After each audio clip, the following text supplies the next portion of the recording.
Çin, Hong Kong'daki İslami kuruluşları kandırmaya çalıştı. İslam dünyasını kandırmak ve sahte propagandalarına alet etmeyi her fırsatta elden bırakmayan Çin rejimi, Hong Kong'daki bir grup İslami örgütleri 14-20 Ağustos tarihleri arasında Doğu Türkistan ziyaret etmeye davet etti. Çin propaganda ajansı Sözde Xinjiang gazetesinin ilgili haberine göre Çin rejimi, Hong Kong İslami örgütlerinden oluşan 20 kişilik bir heyete Doğu Türkistan turu organize ederek Urimçi, Kaşgar Aksu ve diğer bölgelerde önceden hazırlanmış kurmaca mekanları, sözde mesleki edindirme merkezlerini, yapay sanayi şehircilikleri, turizm amaçlı açık tutulan bazı camileri ve göstermelik konfeksiyonları gezdirdi.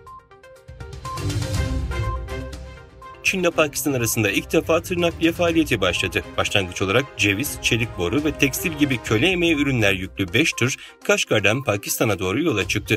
Doğu Türkistan'dan Pakistan'a doğru yola çıkan araçlar köle emeği ürünler taşıyor.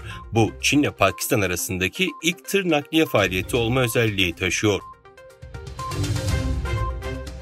Yatırımcıların Pekin'in ekonomisine yeniden ivme kazandırma kabiliyetine yönelik güvenleri azaldı. Çin hisse senetleri 9 ayın en düşük seviyesine geriledi ve yuan değer kaybetti. Yetkililerin talebi canlandırma çabaları Pekin'in ekonomiye yeniden ivme kazandırma kabiliyetine yönelik güvenini kaybeden yatırımcıları heyecanlandıramadı. Çin hisse senetleri 21 Ağustos pazartesi günü 9 ayın en düşük seviyesine geriledi ve yuan değer kaybetti.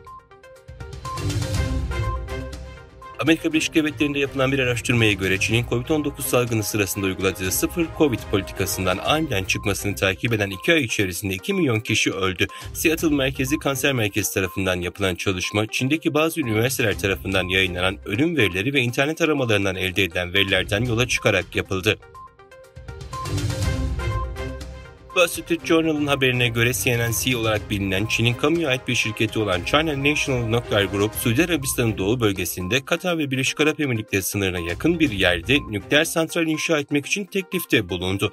Suudi Arabistan daha önce İsrail ile olası normalleşme anlaşmasının bir parçası olarak kendi topraklarında sivil bir nükleer program oluşturmak için ABD'den işbirliği istemişti.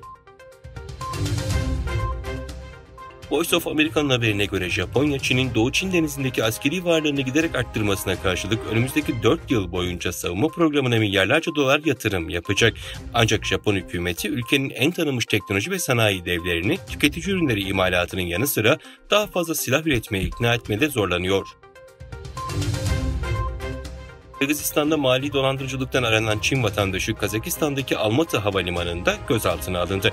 Kırgızistan İçişleri Bakanlığı'ndan 23 Ağustos 2023 tarihinde yapılan açıklamaya göre 1978 doğumlu Çin vatandaşı SG, Interpol Kırgız Bürosu'nun talebi üzerine Almatı'daki havaalanında gözaltına alındı.